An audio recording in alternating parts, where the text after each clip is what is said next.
want to talk about a brief sort of discussion over complex numbers. And complex numbers are numbers that are both real and have a real component, but also have an imaginary component. And so you begin to say, well, what do you mean by an imaginary component? Well, you might imagine it's kind of like, what would be imaginary? Like a unicorn. And it's usually like what is in front of it. So usually when you talk about something like this, you're talking about an imaginary number. In other words, you're talking about what is the square root of -1, which in normal real numbers doesn't exist, but can exist in these sort of complex spaces. And so if you define j equals to -1, you have your real plus your imaginary part. And so if I just had just the imaginary part of the number, and I say like a unicorn, and I divide it by j, all of a sudden you'd probably see the unicorn. Okay, all kidding aside, you get these two different parts of this, and something that is imaginary, something that's real, but it turns out you can use this combination of real and imaginary numbers to describe many, many things in the physical world.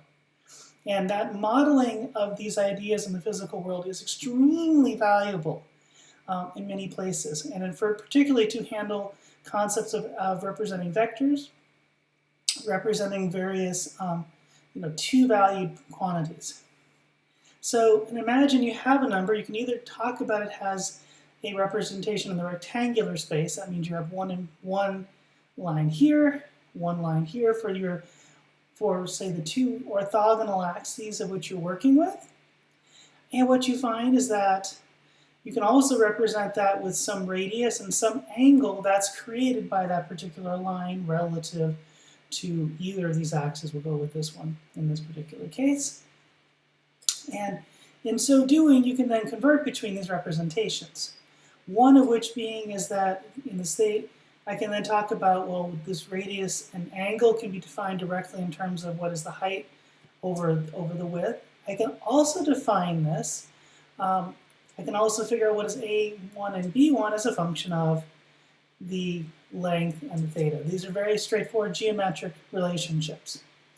And so there's kind of a nice transformation. You might say, well, why would I want one representation over another? Well, the good example is, imagine I have two of these numbers, and for some reason, I want to add these numbers. Well, the easy way to add these numbers is to put them in the rectangular representation. So I add the rectangular one and the second one, and all of a sudden it just very easily adds for me. And you might say, well, why would I want the polar version? Well, if I'm actually doing a multiplication, one way to do is if I multiply two numbers, it's very easy just by reordering things, and then the terms in the imaginary numbers just get regrouped together. And so you think, okay, one is great for addition, one is great for multiplication, and so therefore I'm often finding myself converting between these forms. But as a result, I actually have very good opportunity to use one or the other, and a pretty good definition of how to approach complex numbers in a range of different places.